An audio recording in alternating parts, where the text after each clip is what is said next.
Hello friends, welcome to focus study. आज है 14 मई 2020 और आज हम डिस्कस करेंगे 14 मई का द हिंदू न्यूज़पेपर। अगर आप फर्स्ट टाइम हमारे यूट्यूब चैनल पे आ रहे हैं तो चैनल को सब्सक्राइब कर सकते हैं और जब भी सब्सक्राइब करें बेल बटन को जरूर प्रेस करें ताकि वीडियोज़ के रेगुलर नोटिफिकेशन आपको मिलते रहें। तो चलिए स्टार्ट करते हैं आज का न्यूज़ डिस्कशन।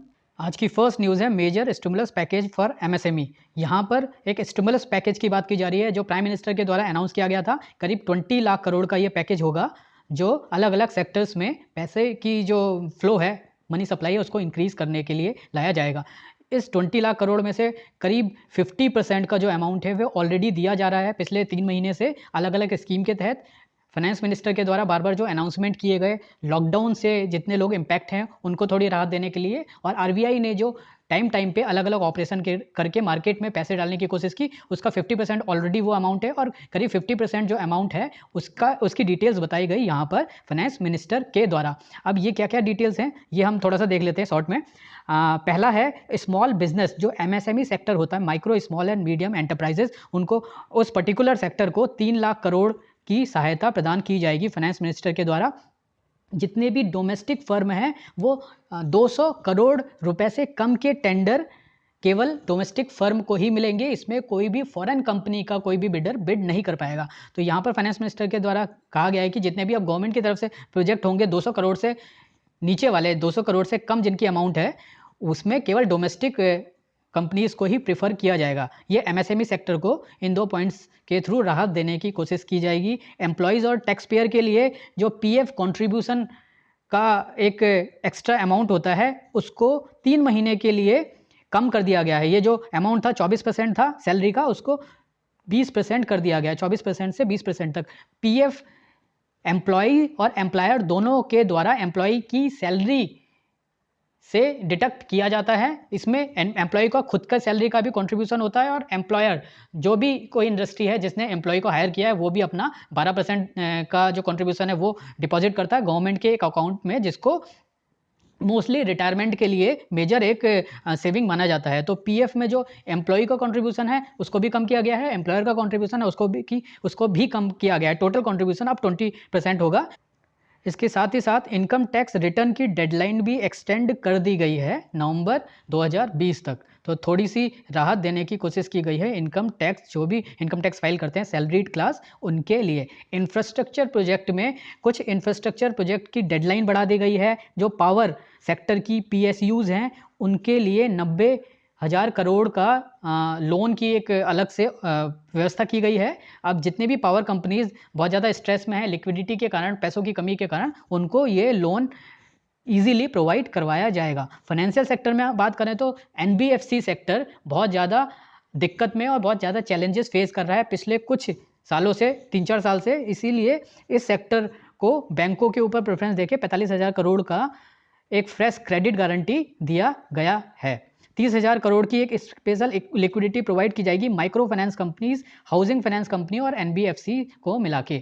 तो 45,000 और 30,000 करोड़ का फाइनेंशियल सेक्टर को पैकेज देने की कोशिश की जाएगी। नेक्स्ट न्यूज़ है India records 3,525 more cases. India में जो टोटल नंबर ऑफ केसेस की टैली है वो 77,500 से ज़्यादा हो गई है। अब आज की टैली हम देख लेते हैं कितने केसेस हैं। टोटल नंबर ऑफ केसेस 78,000 से ज़्यादा हो गए हैं, 78,055 टोटल केसेस हैं। टोटल नंबर ऑफ डेथ्स अभी तक 2,551 हो गई हैं और रिकवर्ड पर्सन की संख्या भी बढ़ रही है। 26,400 पर्सन अभी तक कोविड-19 से रिकवर कर चुके हैं। तो 78,000, बहुत तेज़ी से ये केसेस बढ़े हैं पिछले कुछ दिनों में, जब से लॉकडाउन में थोड़ी सी छूट दी गई है। ये केसेस की जो बढ़ने की दर है वो काफ़ी तेज़ हो गई है। यहाँ पर एक इनिशिएटिव के बारे में बताया गया है। डब्ल्यूएचओ ने एक ग्लोबल लेवल पे सॉलिडेरिटी ट्रायल लॉन्च करने की बात की है और डब्ल्यूएचओ ने ये पर्टिकुलर जो ट्रायल स्टार्ट किया है वो कोविड-19 के लिए इफ़ेक्टिव ट्रीटमेंट ढूंढने के लिए स्टार्ट किया गया है। Global solidarity trial launched by WHO to help find an effective treatment for कोविड-19। तो इस ट्रायल का नाम क्या होगा? सॉलिडेरिटी ट्रायल लॉन्च किया गया है डब्ल्यूएचओ के द्वारा। अब इसमें 4 पोटेंशियल एंटीवायरल एजेंट्स को चेक किया जाएगा और इन दवाइयों को इवेलुएट किया जाएगा कि whether any of these are potent vaccine for कोविड-19 और नॉट, यानी कि इन चारों में से अगर कोई भी अपनी इफेक्टिवनेस ज़्यादा दिखाती है कोविड-19 के लिए तो उसको आगे लेकर चला जाएगा। ये जो 4 वैक्सीन है ये कौन-कौन सी हैं? ये वैक्सीन यहाँ पर मेंशन है। वैक्सीन है ये remdesivir, chloroquine, hydroxychloroquine, lopinavir, ritonavir and lopinavir ritonavir with interferon. ये टेक्निकल नाम है, ये एक दो बार आप देख लेंगे तो दिमाग में रहेगा, इनको बिल्कुल रटने की ज़रूरत नहीं है, बस एक दो बार रिवाइज करने से अगर एग्जाम में पूछा जाएगा तो ये याद आ जाएगा। इनके नाम एक बार हम रिवाइज कर लेते हैं। Remdesivir, chloroquine, hydroxychloroquine, lopinavir, ritonavir and lopinavir ritonavir with interferon beta 1A। तो ये 4 वैक्सीन का ट्रायल सॉलिडेरिटी ट्रायल के अंतर्गत किया जाएगा और ये चेक किया जाएगा कि WHO के द्वारा ये चेक किया जाएगा इस इनिशिएटिव के तहत कि इनमें से कोई ड्रग कोविड-19 के लिए कितनी ज़्यादा इफेक्टिव हो सकती है। ये इंडिया में ICMR के द्वारा ट्रायल एग्जीक्यूट करवाया जाएगा। तो इंडिया में इसकी जो बॉडी होगी वो ICMR होगी और वर्ल्ड लेवल पर WHO इसको कोऑर्डिनेट कर रहा है। नेक्स्ट न्यूज़ है Taiwan wants to join hands with India. Taiwan ने प्रपोज किया है कि वो अपनी रेगुलर कम्युनिकेशन इंडिया के साथ रखना चाहता है और to link up medical agencies for better cooperation in कोविड-19 फाइट। तो कोविड-19 के लिए जो ताइवान में जो फाइट चल रही है, जो काम चल रहे हैं, उन कामों को लेकर अपनी मेडिकल एजेंसीज का टाई अप और कम्युनिकेशन वो इंडिया के साथ रखना चाहता है सो दैट इंडिया के साथ मिलकर कोविड-19 को फाइट करने के लिए वो अपनी कंट्री में भी बड़े स्टेप उठा सके। यहाँ पर ताइवान की तरफ से ये शेयर किया जा रहा है इन्फॉर्मेशन कोविड-19 के रिगार्डिंग। और WHO में अभी ताइवान को जो स्टेटस है वो ऑब्जर्वर का स्टेटस है।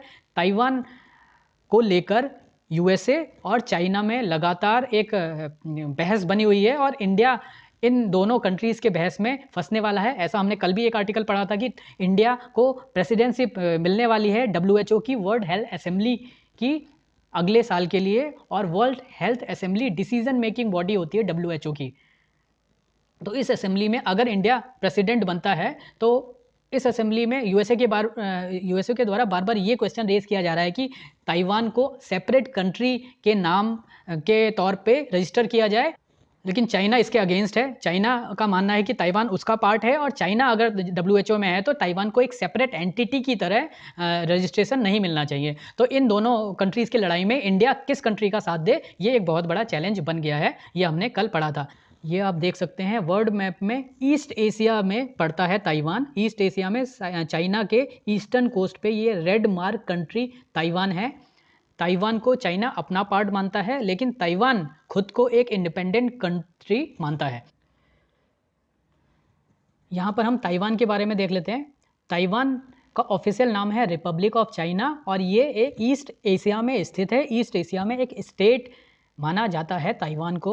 इसके वेस्टर्न साइड में है पीपल्स रिपब्लिक ऑफ चाइना। तो चाइना का ऑफिशियल नाम है पीपल्स रिपब्लिक ऑफ चाइना और ताइवान का ऑफिशियल नाम है रिपब्लिक ऑफ चाइना। तो इसलिए इन दोनों कंट्रीज़ में कोई भी डाउट नहीं रखना, कोई भी कन्फ्यूज़न नहीं रखना। अगर पीपल रिपब्लिक ऑफ चाइना की बात हो तो वो एक्चुअल चाइना है, जो वर्ल्ड ओवर जिसको चाइना माना जाता है। एक्चुअल चाइना जो बड़ा सा एक कंट्री है वो चाइना है। और अगर ताइवान की बात की जाएगी तो उसका ऑफिशियल नाम है रिपब्लिक ऑफ चाइना, जो कि ईस्टर्न एशिया में साउथ चाइना सी में एक आइलैंड कंट्री है। ताइवान एक आइलैंड कंट्री है, इसका ऑफिशियल नाम है रिपब्लिक ऑफ चाइना। इसलिए बिल्कुल क्लैरिटी होनी चाहिए इन दोनों के नाम के बारे में भी।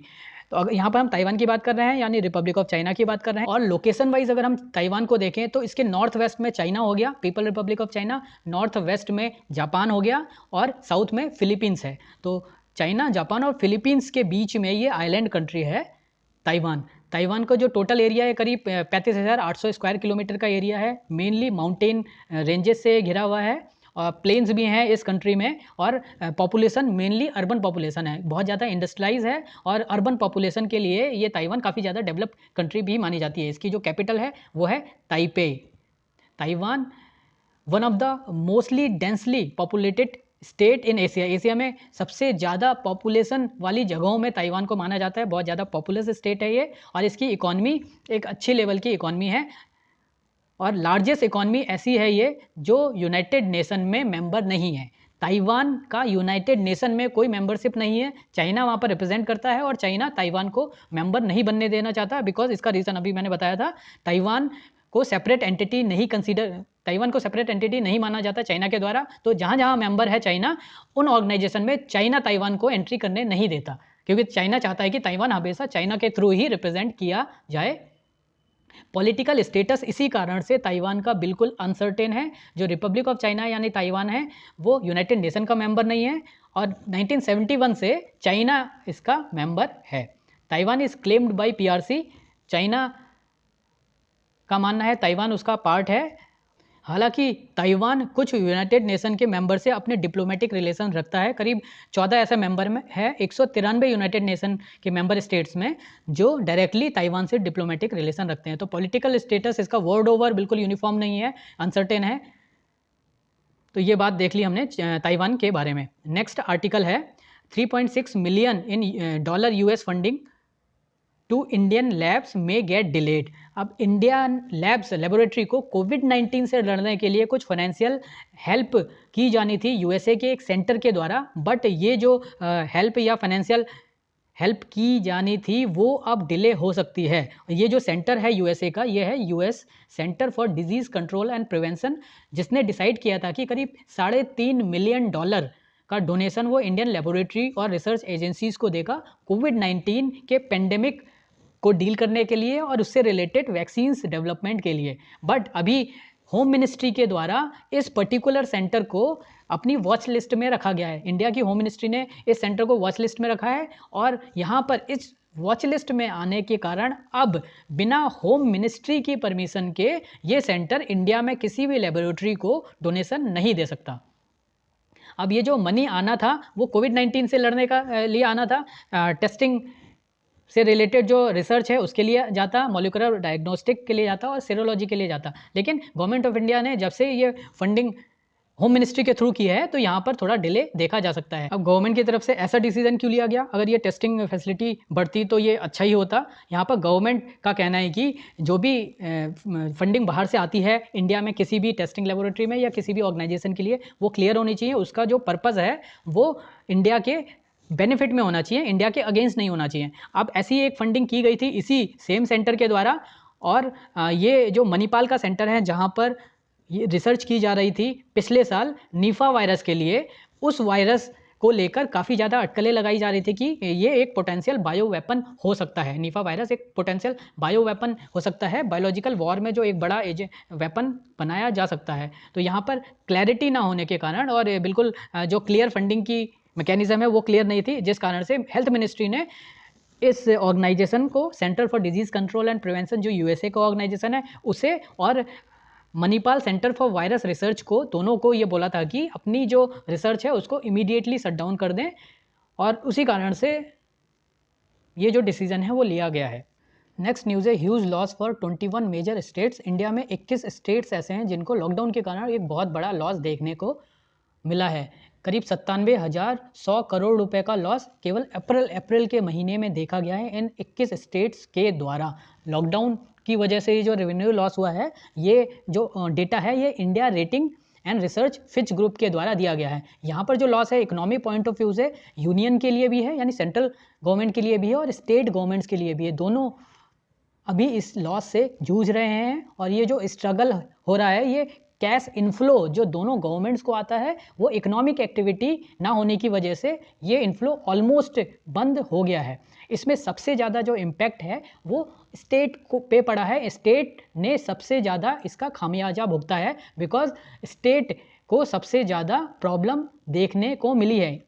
इसका कारण सबसे बड़ा यह है कि जो कोविड-19 से लड़ने के लिए फ्रंट लेवल पर काम किए जा रहे हैं वो स्टेट गवर्नमेंट के द्वारा किए जा रहे हैं, और एक तो पहले लेवल पर जो इनफ्लो है, पैसे आना बंद हो गए हैं स्टेट गवर्नमेंट को, और दूसरा इनके पास जो ऑलरेडी पैसा था वो कोविड-19 से लड़ने के लिए अलग अलग एक्टिविटीज़ में खर्चा हो रहा है। जैसे कि पेशेंट्स के लिए हॉस्पिटल्स को अलग अलग मेडिकल सप्लाई देनी है, वेंटिलेटर देने हैं, मास्क देने हैं, उनमें काफ़ी पैसा जा रहा है। जो फूड सप्लाई दी जा रही है स्टेट्स गवर्नमेंट के द्वारा माइग्रेंट्स लेबरर्स को और बाकी लोगों को जो जॉब खोने के कारण कमा भी नहीं पा रहे हैं इतना, और अपने फैमिली का पेट भी नहीं भर पा रहे हैं। तो ऐसे लोगों को खाना देने के लिए भी स्टेट के द्वारा काफ़ी एफर्ट किए जा रहे हैं, लोगों को मेडिकल सप्लाईज देने के लिए स्टेट के लिए एफर्ट्स किए जा रहे हैं, और ये सारे एफर्ट्स के कारण जो ऑलरेडी पैसे थे स्टेट के पास वो तो खर्च हो ही रहे हैं, लेकिन इकोनॉमिक एक्टिविटी बंद होने के कारण नया पैसा कोई नहीं आ रहा है। तो इसकी वजह से जो सबसे बड़ा बर्डन पड़ा है यहाँ पर कोविड-19 के कारण, वो स्टेट गवर्नमेंट पे पड़ा है। अभी आज के टाइम में बिल्कुल भी अनसर्टेनिटी बनी हुई है कि कितना पैसा और कब कितने टाइम तक स्टेट गवर्नमेंट को सेंट्रल गवर्नमेंट से कुछ अमाउंट मिल पाएगा, ये बिल्कुल अनसर्टेनिटी बनी हुई है, जिसके कारण स्टेट गवर्नमेंट ने पिछले कुछ दिनों में काफ़ी स्ट्रिक्ट डिसीजन लिए हैं। जैसे हमने देखा था कि 6 स्टेट गवर्नमेंट ने जो लेबर लॉ हैं उनको बहुत ही लूज़ कर दिया है। अब एम्प्लॉयर के लिए बहुत इजी हो गया है अपना प्रोडक्शन बढ़ाना, और लेबर्स के लिए एक जो है कहते हैं कि इनको इन लॉज के रिलैक्सेशन को एंटी लेबर माना जा रहा है ट्रेड यूनियन के द्वारा। तो यही मेजर कारण है कि स्टेट के पास पैसे नहीं हैं और अभी उन्हें पैसे चाहिए सो दैट कोविड-19 से तो कम से कम अच्छे से लड़ पाएँ। इसीलिए कुछ ऑस्टेरिटी मेजर्स लिए गए हैं स्टेट के द्वारा। ऑस्टेरिटी मेजर्स मतलब कि काफ़ी ज़्यादा स्ट्रिक्ट तरीके से स्टेट्स ने अपना इनफ्लो बढ़ाने की कोशिश की है। तो यहाँ पर ये जो स्टेट्स हैं ये मेजर हैं गुजरात, तेलंगाना, हरियाणा, कर्नाटक और तमिलनाडु। ये स्टेट्स हैं गुजरात, तेलंगाना, हरियाणा, कर्नाटक, तमिलनाडु, जिनका करीब 70% का रेवेन्यू खुद के सोर्सेज से ही आता था। सेंट्रल गवर्नमेंट से इनका हमेशा कम ही रहा। ये वो स्टेट्स हैं जो बहुत ज़्यादा इकोनॉमिकली डेवलप्ड स्टेट है इंडिया में, और इनमें 2 स्टेट्स और आते हैं, ये हैं हमारे केरला और महाराष्ट्र। तो ये कुछ स्टेट्स हैं, 5-6 स्टेट्स हैं जो इकोनॉमिकली सबसे ज़्यादा डेवलप्ड हैं इंडिया में, और इन स्टेट्स का जो मेजर रेवेन्यू है 70% रेवेन्यू ये इनके खुद के सोर्सेज से है। अब ये सोर्सेज क्या क्या हैं ये इंपॉर्टेंट है। स्टेट के जो रेवेन्यू सोर्सेज हैं वो हैं state GST, state goods and service tax, state का वैट, और वैट किस पे लगता है, आज भी वैट लग रहा है पेट्रोलियम प्रोडक्ट्स पे। तो एक तो स्टेट गुड्स पे हो गया, इकोनॉमिक एक्टिविटीज़ में जो भी खरीद फरोख्त होती है मटेरियल की उस पर जीएसटी लगता है। तो एक तो जीएसटी हो गया, दूसरा हो गया वैट लग रहा है पेट्रोलियम प्रोडक्ट्स पे। इसके अलावा स्टेट का एक्साइज लगता है लिकर पे, स्टैम्प और registration fees, vehicle tax and duties on electricity. तो ये कुछ सोर्सेज हैं जिससे स्टेट गवर्नमेंट को पैसा आता है। State GST, state VAT on petroleum product, state का एक्साइज ऑन लिकर, इसके अलावा stamp and registration fees, vehicle tax, vehicle registration पे जो टैक्स लगता है vehicle tax on duties on electricity, बिजली पे जो टैक्स लगता है, और कुछ नॉन टैक्स रेवेन्यू होते हैं, और ये सारे मिलकर बनाते हैं स्टेट गवर्नमेंट का रेवेन्यू। इनसे आमदनी होती है स्टेट को। इन सब की हालत बिल्कुल ख़राब थी, जिसके कारण स्टेट का जो इन्फ्लो है बिल्कुल डाउन चला गया था। अप्रैल महीने में 21 स्टेट तो बहुत मेजरली इनसे प्रभावित हुए हैं। अभी इकोनॉमिक एक्टिविटी को वापस से रिवाइव करने की कोशिश की जा रही है, जिससे कि क्या है कि स्टेट का जीएसटी कलेक्शन बढ़ेगा, जिससे जो एक तरीका है स्टेट में पैसे आने का, तो वो एक तरीका हो गया। इसके अलावा जो लिकर है वो स्टार्ट दोबारा से कर दी गई गवर्नमेंट के द्वारा, जिस कारण से एक वो भी रेवेन्यू का सोर्स क्रिएट हो गया है। जो पेट्रोल प्रोडक्ट हैं उन व्हीकल के मूवमेंट के कारण पेट्रोल की जो बिक्री है वो बढ़ेगी, इकोनॉमिक एक्टिविटीज़ के बढ़ने के कारण पेट्रोल की बिक्री बढ़ेगी, जिसके कारण अब ये भी रेवेन्यू बढ़ जाएगा। और अगर लॉकडाउन रिलैक्स होता है तो स्टैम्प ड्यूटी और व्हीकल जो टैक्स है वो भी बढ़ने की उम्मीद की जा सकती है। तो इससे माना जा रहा है कि अब थोड़ा सा स्टेट को अगर पैसा आएगा तो वो अब कोविड-19 से लड़ने के लिए अपने जो कदम है वो स्ट्रांगली उठा सकते हैं। नेक्स्ट न्यूज़ है 3100 करोड़, करीब 3100 crore from PM cares allocated for covid relief. अब पीएम केयर्स फंड जब से इकट्ठा किया गया था उसके बाद पहली बार अब इससे एलोकेशन स्टार्ट किया गया है, और जो पहला एलोकेशन है वो करीब 3100 करोड़ 3100 करोड़ का किया गया है। पीएम केयर्स फंड 27 मार्च को प्रधानमंत्री के द्वारा लॉन्च किया गया था, और इस पीएम केयर्स में अब ये जो रिलीफ दिए जाएंगे इसमें जो फंडिंग है वो वेंटिलेटर्स परचेज करने में पैसे खर्च किए जाएंगे, माइग्रेंट वर्कर्स पे खर्च किए जाएंगे, और वैक्सीन डेवलपमेंट पे अलग अलग सेक्टर्स में ये जो फंड है उसका यूज़ किया जाएगा। लेकिन अभी भी गवर्नमेंट की तरफ से ये इंडिकेट नहीं किया गया है कि आज तक की डेट तक, जब से ये लॉन्च किया गया आज तक कितना पैसा इस फंड में आया है। तो ये गवर्नमेंट ने डेटा नहीं दिया है, केवल अब पहला एलोकेशन किया गया है 3100 करोड़ का। ऐसा माना जा रहा है करीब 50,000 वेंटिलेटर परचेज किए जा सकते हैं इससे, और मास्क की जो सुविधा है, वेंटिलेटर की सुविधा है, वो गवर्नमेंट हॉस्पिटल को दी जाएगी जहाँ पर कमी हो रही है। तो ये डिसीजन काफ़ी पहले लेना था, बट ये अच्छी बात है कि अब इस फंड से एलोकेशन स्टार्ट हो गए हैं। इसमें से 1000 करोड़ माइग्रेंट वर्कर के रिलीफ एंड रिहेबिलिटेशन के लिए खर्च किए जाएंगे। तो यहाँ पर कुछ टैली दी गई है कि किस तरह से स्टेट्स को एलोकेट किया जाएगा ये पैसा। तो 3100 करोड़ में से स्टेट्स का जो एलोकेशन है वो कुछ क्राइटेरिया के बेसिस पे है। ये क्राइटेरिया क्या है? ये क्राइटेरिया है पॉपुलेशन। पहला है पॉपुलेशन के बेसिस पर जिसको 50% वेटेज दिया गया है। दूसरा है कोविड-19 के कितने पॉजिटिव केसेस हैं किस स्टेट में, 40% वेटेज है। इस पर्टिकुलर क्राइटेरिया को दिया गया है जहाँ पर जितने ज़्यादा पेशेंट है वहाँ पर उतना ज़्यादा फंडिंग की जाएगी। और 10% स्प्लिट किया गया है basic minimum some for all states.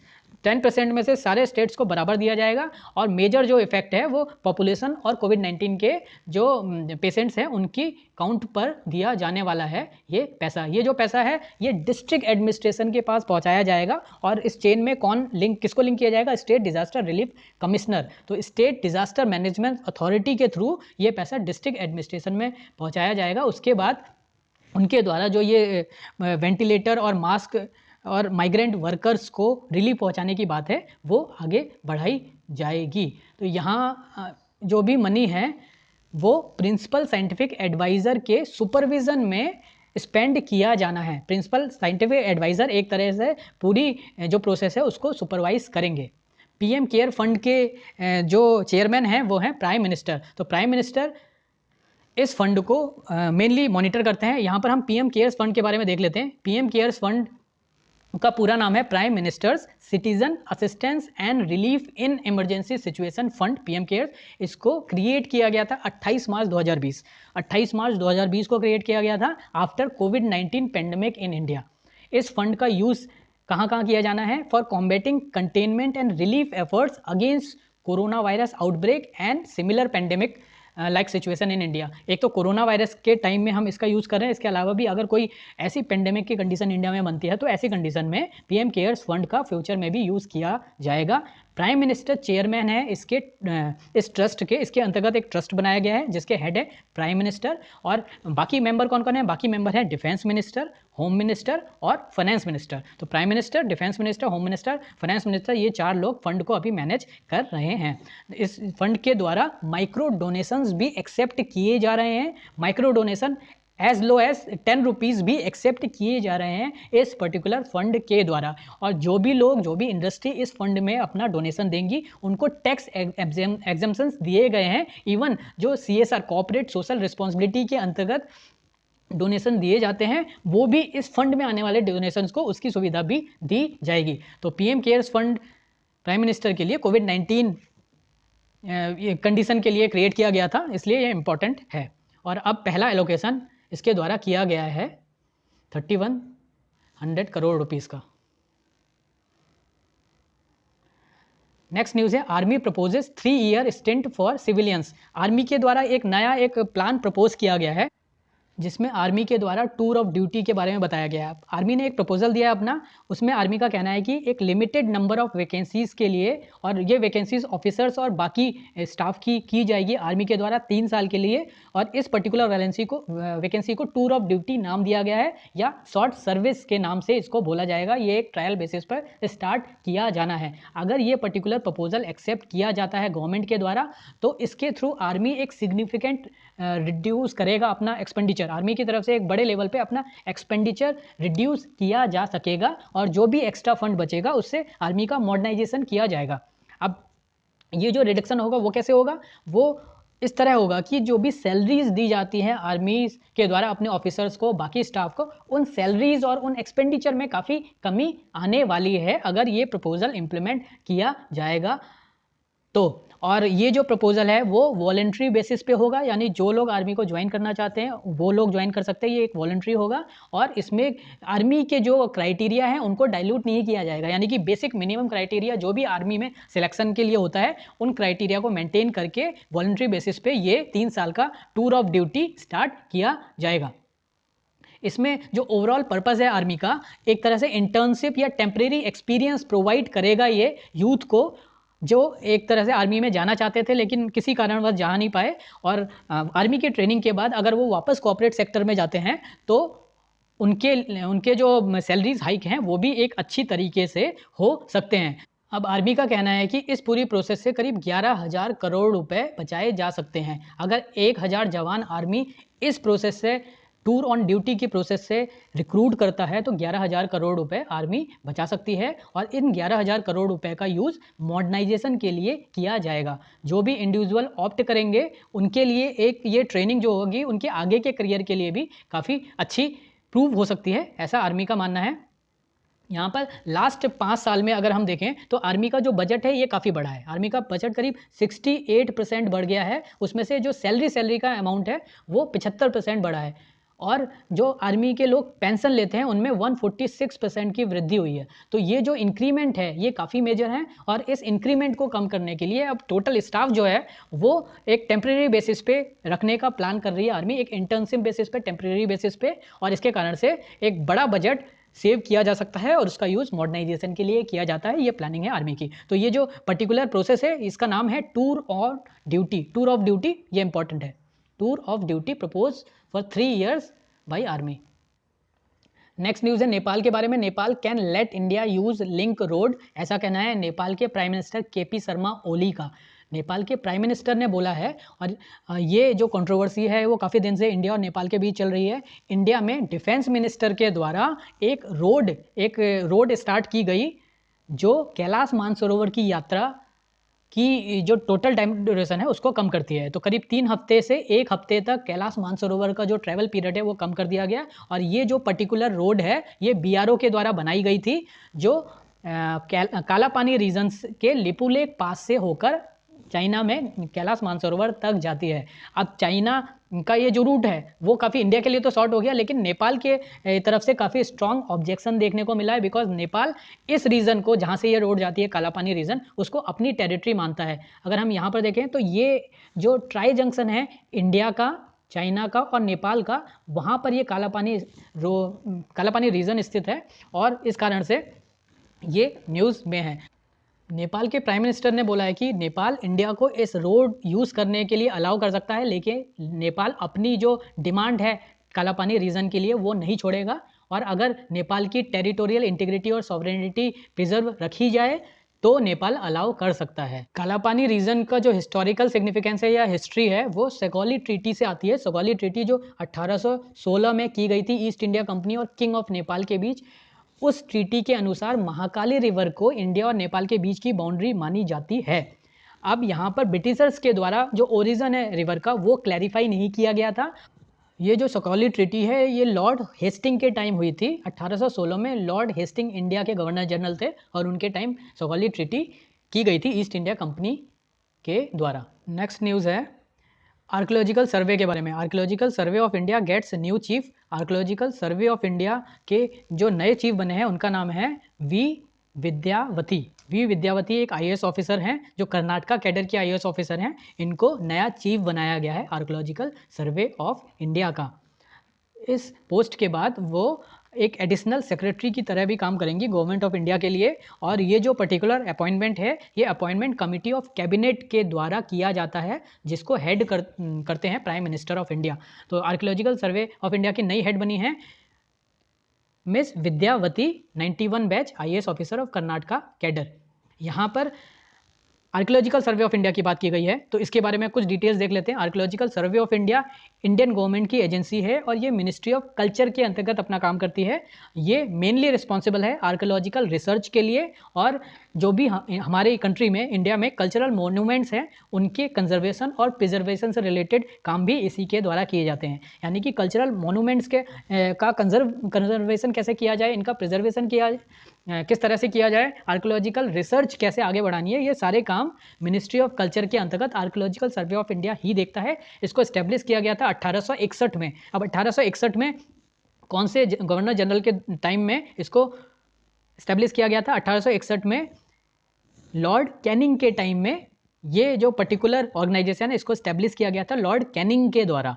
और उस समय एएसआई के जो चीफ थे वो थे अलेक्जेंडर कुनिंघम। इनको father of archaeological survey of India भी बोला जाता है इंडिया में, अलेक्जेंडर कुनिंघम। ये इंपॉर्टेंट नाम है, ये याद होना चाहिए। ये फर्स्ट डायरेक्टर जनरल थे आर्कियोलॉजिकल सर्वे ऑफ इंडिया के।